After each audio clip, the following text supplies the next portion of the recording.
We're live. Why do we act so Quick. surprised? How does this work? Oh my It's God. magic. There we are. Hello.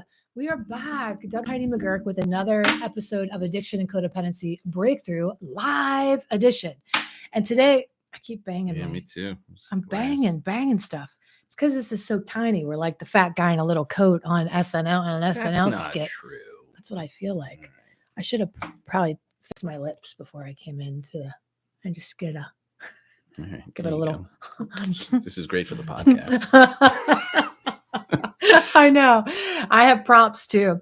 So if you're listening to the podcast, you might want to head over to YouTube and watch this video so that we can really drive the points home. But today we are going to talk about one of the things that happens most often with people who are in relationships with addicts or alcoholics. And that is the phenomenon of trying to fix or control the situation. Okay. So why do you think that is?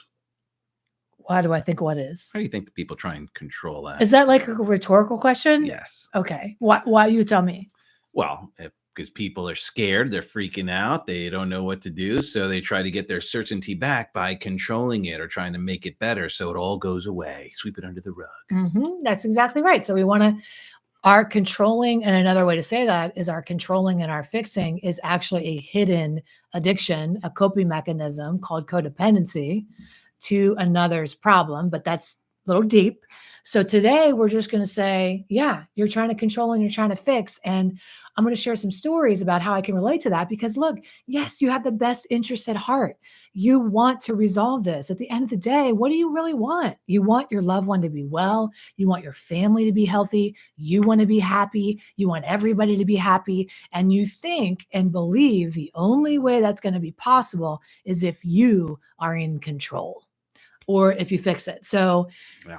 We're going to unravel that today, talk a little bit about it, and I have props. So I'm going to get dressed for the first role of the controller. So what I'm going to do is just go ahead and change my clothes right here. I'm putting on all spontaneous. Yeah, you don't know what I'm doing. What's going on? So oh God, and I dress myself. This is the shirt I'm going to put on, which is my shit show supervisor shirt. Okay. And then as the controller, I'm also going to put on my FAFO hat.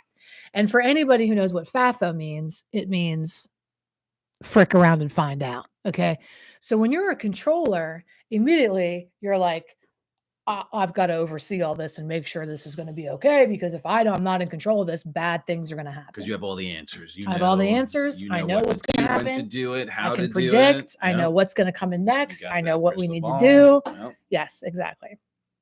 And so what kind of, as we're talking about this, we want you to be thinking about what types of things have you done in order to control this kind of the addict or alcoholic. And, I just got off a call not too long ago. And one of the comments was, well, we went to a therapy session, which we already know now, if they're actively alcoholics, save your money. Yeah. Okay. Therapy is not a thing when somebody's actively alcoholic. It's like trying to get dry under a waterfall. It doesn't work. But basically, they agreed in a therapy session that this alcoholic was only going to drink one bottle of wine on certain nights of the week. And the therapist actually thought that was going to be a good negotiation. So one of the ways we try to control addiction is by negotiating how the drinking is going to go. Well, Bob, you can drink, but you can only drink on Sundays and you can only drink one bottle of wine. And an alcoholic's like, I could still drink. Yep. Sign me up. Sounds great. I don't care. He didn't hear anything else other than you can drink. Okay. Go for it. It's okay. Now, how often have you made a plan like that where you've said, no, Susie, you can only have drinks on the weekends? And how often have they actually followed through with a plan like this? And what do you do when it happens, when your negotiation skills fail and you're still a hostage in somebody else's internal war with themselves? Okay. And it doesn't work. What do? You go, you don't have the willpower. Look at you. Why didn't you stick to the plan? Why didn't you come up with, I had a great plan laid out for you. So then the controller is going to come up with more things to do in the plan. Go, I see where the gap is. I'm going to add more controlling behaviors. Yeah, we doubled down on the control. And the thing is that it didn't not work because your plan needed more tweaking, or they were an asshole and they just didn't stick to the plan that you had laid out. The plan doesn't work, because telling an alcoholic to only drink 1 bottle of wine is like telling a dog to only bark on Tuesdays. It just doesn't work. Okay. So the feeling like you have some kind of say in it is so I can already hear you now. You're saying, well, what is that supposed to mean? Then I can't tell them how much they can drink or limit it.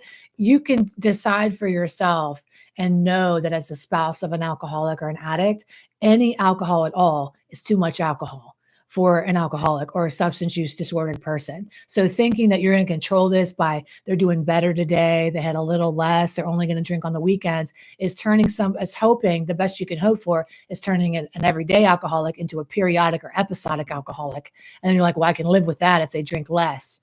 I mean, it's still killing them at the end of the day, right? It's kind of nonsense when you think about it. So I wanted to tell a story about how this develops and, how we get the sense that we can control things. Because it seems like it works for a moment. Yeah, sometimes. I mean, we wouldn't do it if it didn't work, right? Or part of it didn't work, which gives you the hope to go, oh, okay, well, that kind of worked. So now all right, so I'm kind of there. Let's see what else we could add to the control factor. Yeah.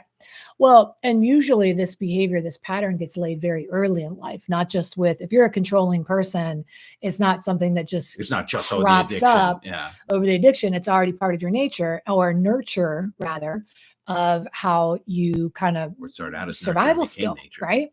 So I know for me, the controller, my dad was an alcoholic since the day I was born.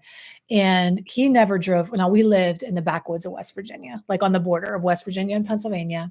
And everything to a 5-year-old, when you're driving around on those country roads, take me home to the place. Aren't you the singer? So everything feels like a West cliff. Virginia. Yes, exactly. Everything feels like a cliff because there's no guardrails and you're driving on these mountainous roads, and it's like coal mining country. So there's big chunks of coal all over the road, and it's snowy and icy in the winter. And it's just a dangerous place to drive anyway. Sober. But my dad never went anywhere without a Miller Lite between his legs. And the story would go, he'd pull through the brass rail, which was the bar where you could do a drive-through 6-pack. Isn't that crazy? I mean, all those years ago. Yeah, the Dairy Queen for alcoholics. All right. And basically he would go in to brass rail, go through the drive-through, they'd give him his 6-pack in a brown paper bag, and it'd be kind of wet, and he'd put it, whoever was up front, he would put the 6-pack down by their feet, and it would like be wet and cold, just so he could reach it. Wow. Okay. So basically and the story would go that my dad would drink that whole 6-pack on a drive and then go get another 6-pack on the way back or whatever. So, it would go like this. He'd open up the beer can and the beer, and then he would take his eyes off the road and proceed to hike up his knees and steer with his knees. Okay. So he was steering the car with his knees. I don't know why he couldn't keep one hand on the wheel. Automatic. I don't know what the hell was going on, but he would basically like steer with his knees and take the beer and take his eyes off the road and down the beer.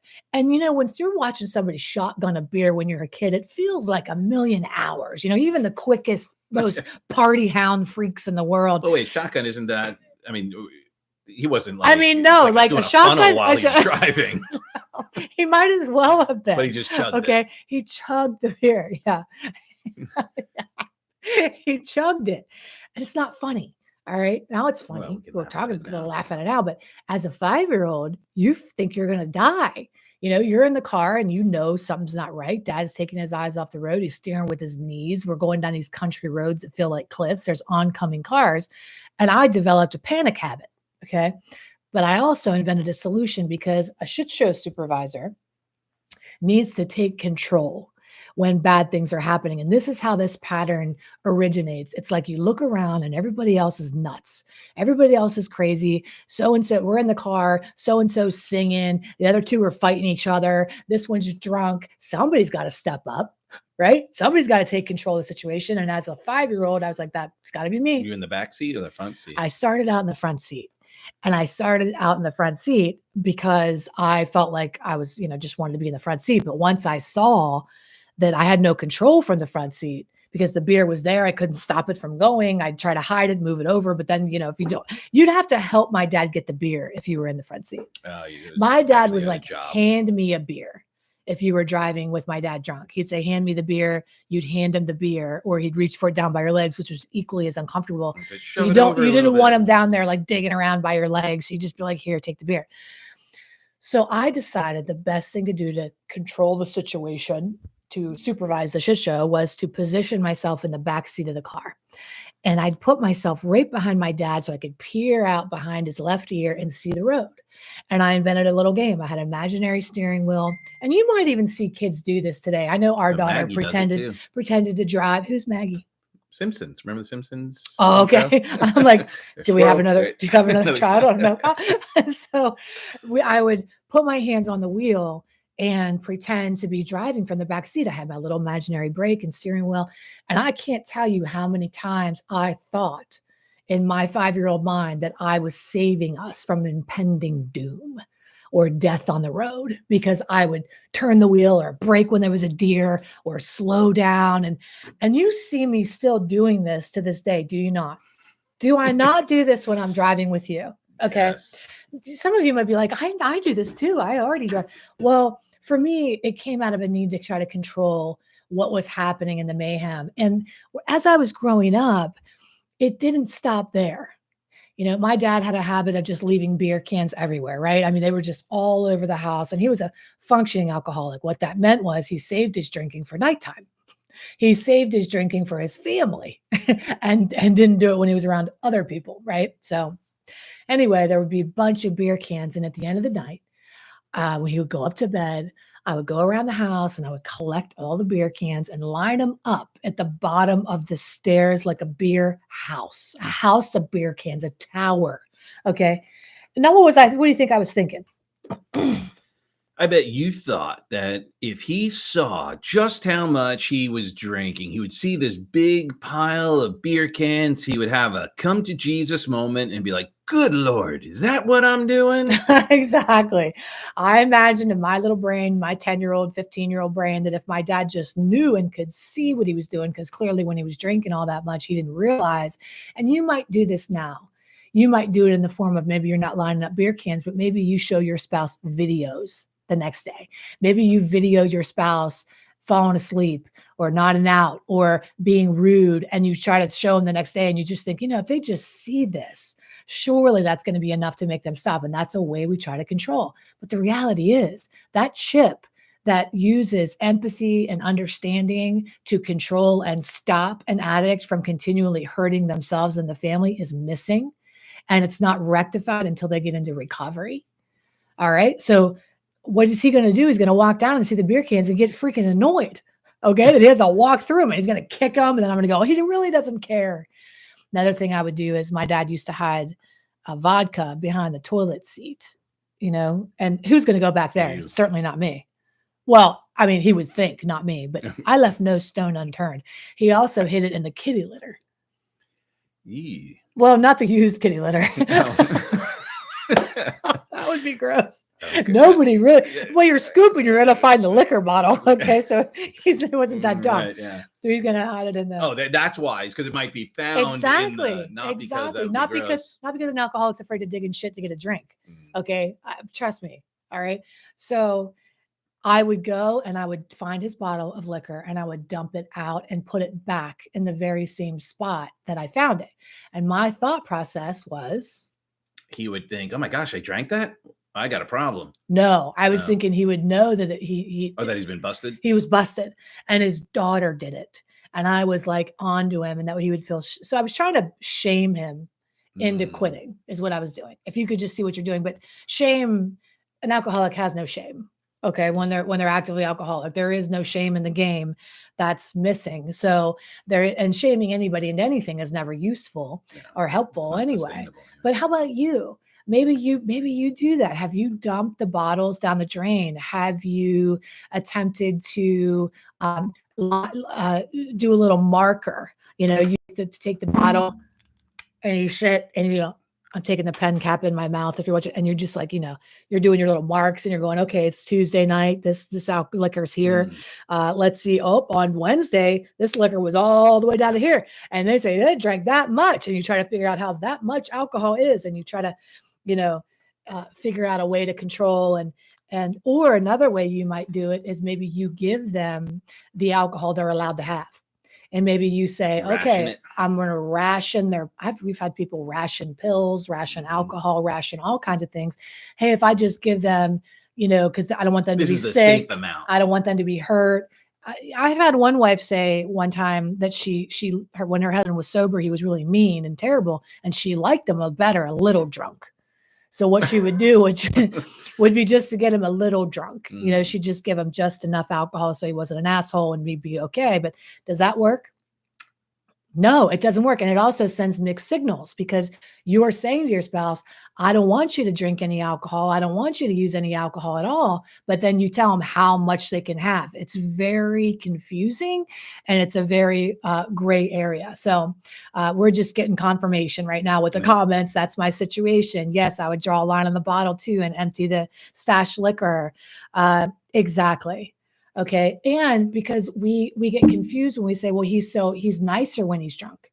He's nicer when he's drunk. He's so mean when he's in between. And the thing is that until somebody has long-term sobriety, they're in and out of coming off a bender, going into a bender, recovering from a bender. And so mood-wise, of course, they're not going to be okay until they have that substance, and they won't be okay in recovery for a while either. Without the substance, they're going to be moodier and angrier. And so you sometimes get confused about that and don't know how to weather that storm out because you think, man, they were just better when they were a little high. Well, and that's real obviously why the recovery plan is so important, so that they're focusing on what they can do to get themselves back to themselves. Yeah. When you're flooding your brain with dopamine, with alcohol and drugs, you're getting in food, whatever addiction it is, gambling, whatever, you're flooding your brain from 50% to 1200% dopamine increase. And then when you take that substance away, you have a depletion.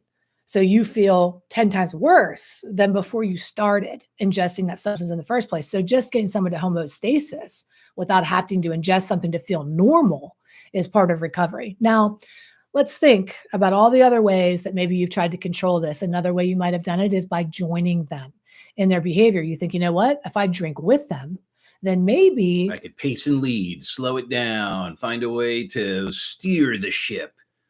Yeah. Mm-hmm. Does it work? I don't think so. Why not? Well, because a couple of reasons. One, you're giving mixed signals, so already they're like, I don't understand. We just partied last night, so there's just drank with me. Now you don't like this? What's your problem? Yeah.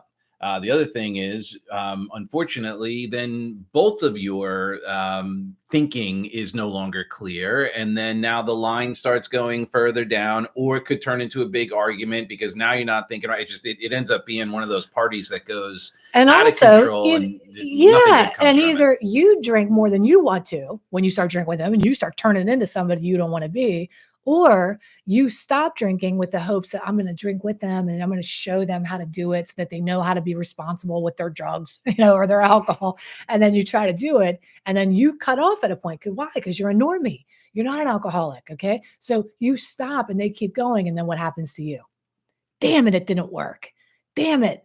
Why didn't it work? And then you start to go down the rabbit hole again. It didn't work because they're an alcoholic. They don't have a shut off valve, And if they're a periodic alcoholic or an episodic alcoholic, it's harder for you because sometimes they do have that valve to shut off, but you never know when it's going to go full tilt boogie. It's like so unpredictable. So you get confused. I don't know if they're an alcoholic, Heidi, because they go like a month in between these benders or they go weeks at a time.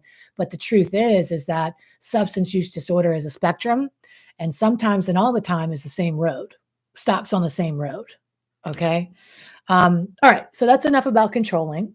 Let's move into fixing. I need a different attire for fixing. I'm going to strip. Okay. So while you're stripping, today's podcast was brought to you by the Holiday Survival Toolkit. So go ahead, like, subscribe, share, and go over to HeidiRain.com and get yourself. All right, here's what that input. means. Doug is not a salesperson. Okay, he isn't. He's just a helpful person, and I want to sell you this thing because you need it. All right, it is going to change your life. I'm an enroller. What we have created for you is a holiday survival kit. So it's basically everything you need to know about dealing with the addict or alcoholic in your life. It has an entire complete library of courses, Q&A calls with families about how to not get sucked back in, how to exit a relationship, how to mend it, how to get somebody to treatment. I mean, it is life-saving. My husband's a hypnotherapist. There is countless hours of emotional mastery, learning how to reprogram your subconscious mind so that you can stay straight when the world's spinning out around you and master your emotions. There's a 4-part boundary course in there. I mean, come on, it's a no-brainer. Go to HeidiRain.com and grab it. It's 70% off right now up until Christmas. Do it now. Now let's change outfits. The fixer is a little different than the controller. The controller just kind of steps. The controller, like, it's a fine line between these two. A controller is like more like the desired outcome is the same. The desired outcome is the same. It's just the way we go about it. Okay. And the fixer tends to, like, where the controller is more of like the shit show supervisor. I'm the boss, right? And I'm going to tell everybody how to, the fixer is more of like, comes in with like the heroic type of, vibe. The same person, but the vibe's different. I'm not controlling you. I'm helping you. Yeah, I'm offering you some solutions. I'm not controlling you. I'm helping you, for the Pete's of the Lord's sake. All right. So finally, one day, I think I was in my 20s or late 20s, maybe even early 30s. And my dad had gotten really bad with his drinking, and he decided that he was going to go into treatment. And I had been living in Los Angeles at this point. I was running a company. I was like, never mind you, I had my own binge drinking disorder at this time, but all my focus and attention went on to my dad. So I'm not exempt from having this issue myself and have overcome it for the last 14 years, alcohol free. However, I'm in LA still thinking I'm going to solve all the world's problems. I'm going to solve my dad's problems. I get the call that he's finally going to go into treatment. Something had hit the fan and he agreed to go. And that was the first time? That was the first time he went to treatment. And I said, oh my God, I hit the jackpot. I had told myself this story that if my dad goes into treatment, that's going to be it. That's going to fix him. And a fixer is about fixing. It's about resolving. Controllers are about mitigating problems. Controllers are about keeping it under wraps and cleaning it up. A fixer is about eradicating this problem. Okay. And they really believe they can. So what I did, I was living in LA, but I get the call. My dad's in Westover, West Virginia. Okay. I immediately drop everything and get on an airplane, not my invisible jet, but close enough. And I fly home to West Virginia. And I walk up the hill and I'm looking at the house, and it is a ramshackle shickety shack of a house. And it is terrifying, this place. And had you not been there before? No, I always knew it. It was always terrifying. Okay. So I go in there, and it was worse than it had been. It's like I kicked around like the one of the 50 cats that were there, and there was like beer stains on the carpet and nicotine, thick, yellow nicotine stains on the wood paneled walls. You could see it. You could feel the grit. There were cigarette burns in the lazy boy couches where my dad would like smoke cigarettes and drink beer, and cigarette would go in the couch. I mean, it was, and I had come home from Beverly Hills. I was living in because I had escaped, I was living in Los Angeles, and I was like, ooh, I put my Louis Vuitton bags down on the crusty carpet, and I was like, this place is disgusting. And it just reeked of cigarettes and stale beer. And my sister, I had never. So he wasn't there. He wasn't there. He wanted a treatment, and my big plan was, fix up the house. I am going to fix the house up. Okay, so he was at treatment, and my sister and I went bananas. We ripped up carpets. We laid down linoleum. We washed the nicotine walls, and I'm going to tell you, buckets of stank. buckets of stanky cigarettes, disgusting, and then painted the paneling. I know, instead of like ripping it down, we were on a budget. That's old school. We painted the paneling. We landscaped the yard. I was out there with the, it's like, there just was like a hoarder house. So it was like flea market fabulous. There was like 3-legged, stools, chairs. No, because they're supposed to have 3 legs. Chairs are not supposed to have 3 legs, but it'd be like propped up on a book on one side. Okay. You know what I mean? Like just shit was falling apart everywhere. There's stacks of crap and baskets everywhere. I mean, it was just like a nightmare.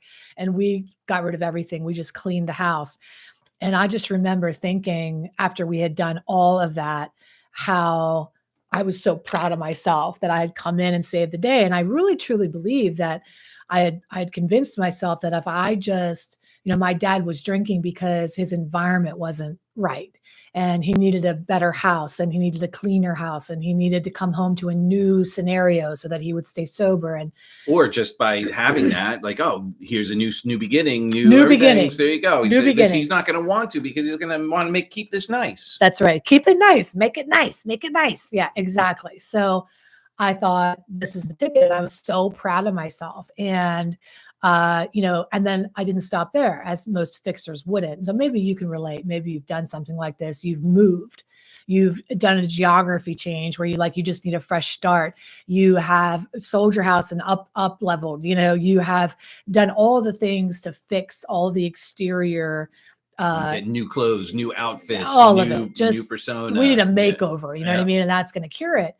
And I didn't stop there though. I looked up every single meeting that was within the area, within 50 miles of where we lived, and I made a schedule of meetings and I posted it on the refrigerator of where he could go and planned which ones I'd go with them just to support, not because I needed it, you know what I mean, but just because I wanted to be there for him and or at least sit in the car and make sure he went into the meeting and then saw him go in with my own 2 eyes.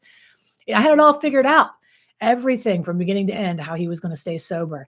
And so we were very proud of ourselves at the end of that. It's a lot of work. It's a lot of work.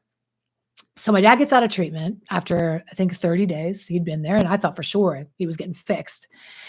And fix you like that. Right. And so it was the second day. And we always used to worry when my dad would be like, I'm second day home out of treatment. Yeah. We always used to worry when my dad was down to go wash the car. Because he'd wash the car, he'd drink a million beers when he was washing the car. He'd go down to the thing. God only knows the Sheets in Pennsylvania, West Virginia was right there, and it sold all the liquor or the beer or whatever. So I was like, nervous anytime he went anywhere and trying to fix everything and control it. I'd be like, I'll drive you, I'll go with you, I'll sit with you. And we kind of held like vigil with him the first 24 hours he was out of treatment just to try to make sure nothing happened to him. Anyway, he went on his own the next day, and I was sitting on the patio with my sister, and he pulled up in his car.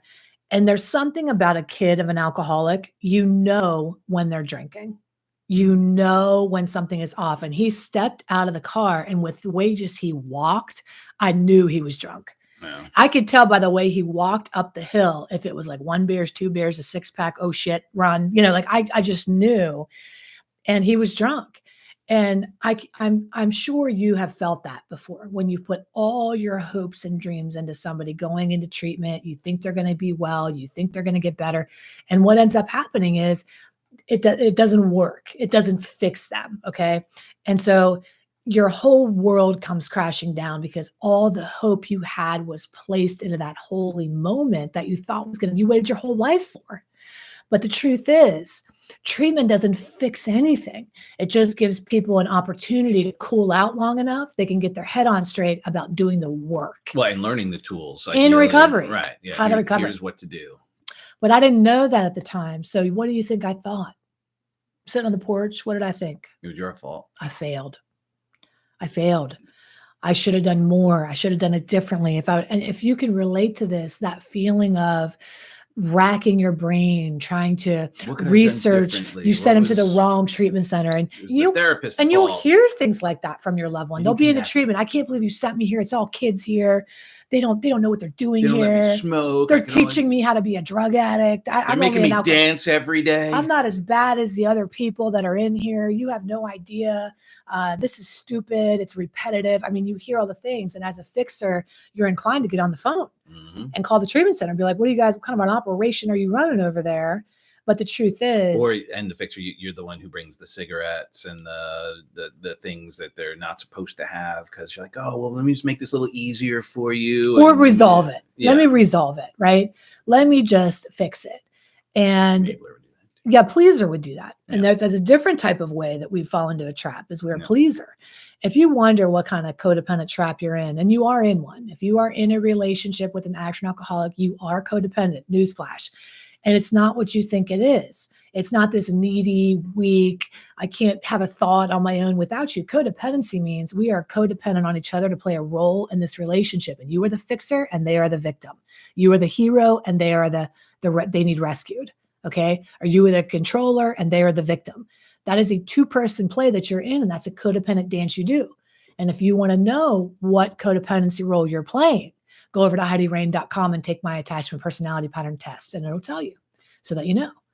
It's important that you understand what role you're playing, because you think you're being helpful. But the truth is, you're running a game on yourself, and you're exhausting yourself in the process, and you're engaging in behavior that's ineffective. And you know that. You know it doesn't work. And you keep going back for more sometimes. But there is a way. There's a better way. You don't have control and you can't fix this, but you can influence the outcome. And the steps to doing that, the very first step is getting absolute clarity about exactly what it is that you want to do.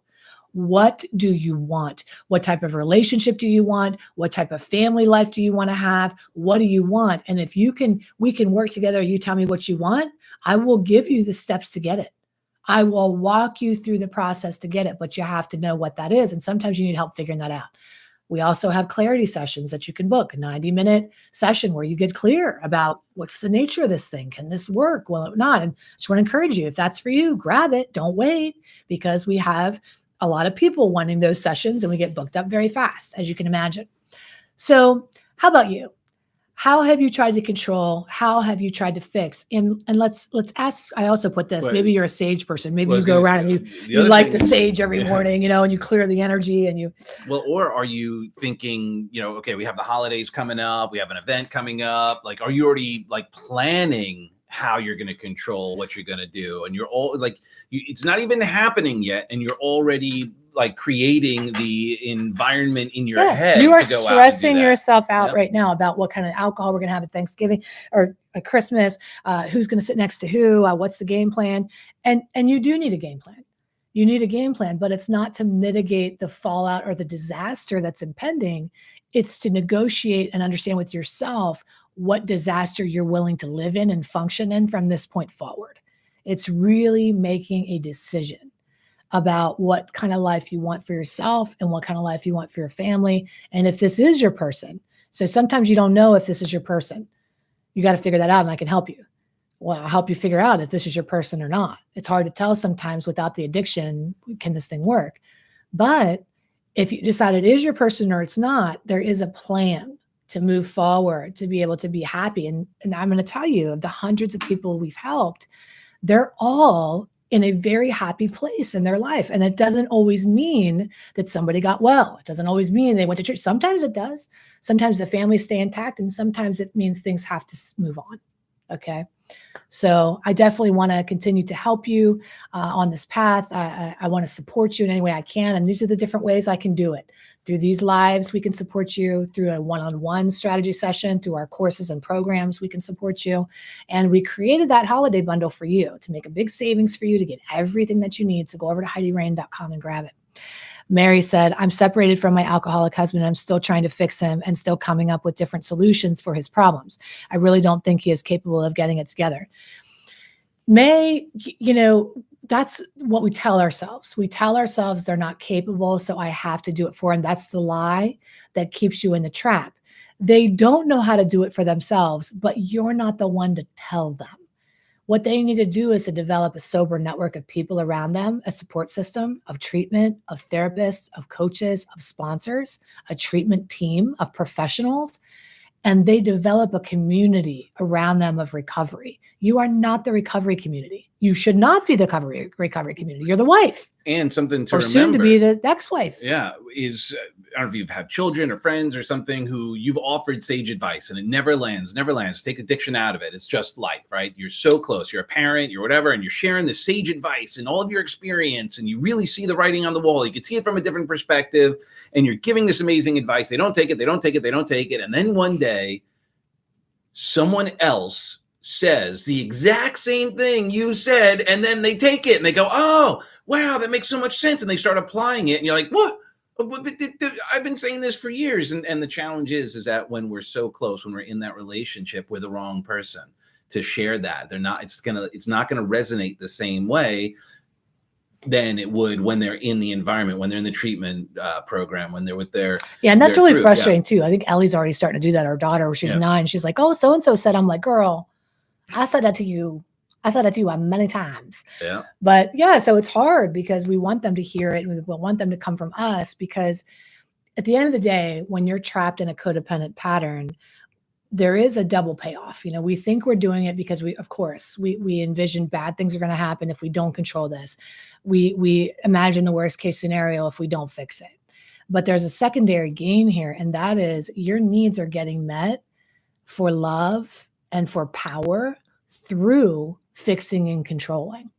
And when you resolve those things within yourself, okay, that is the lie that you need to be in control and you need to fix in order to have love or power. You need to do those things. When you resolve that within yourself, the desire to do all those things goes away. And then you'll find other ways to get that met. And then peace like you've never known, a clarity like you've never known. And you let people be who they are instead of who you are trying to get them to be for you. Okay. And you be who you need to be for you. Well, we love you so much. We hope this is helpful. Tomorrow we'll be back, I think, at 2:00. Yep. And we're going to talk about keeping secrets and how we minimize or keep secrets. And we don't want to tell anybody else what's going on in this dynamic. And we don't know how much to say or how much not to say, and how secrets can really be the most dangerous thing inside of an addicted relationship, and how to break free from that. So we love you. Go over to HeidiRain.com, get you the holiday kit. Okay. Get it. All right. And we love you. Love you for who you are and who you aren't. We'll see you tomorrow. God bless.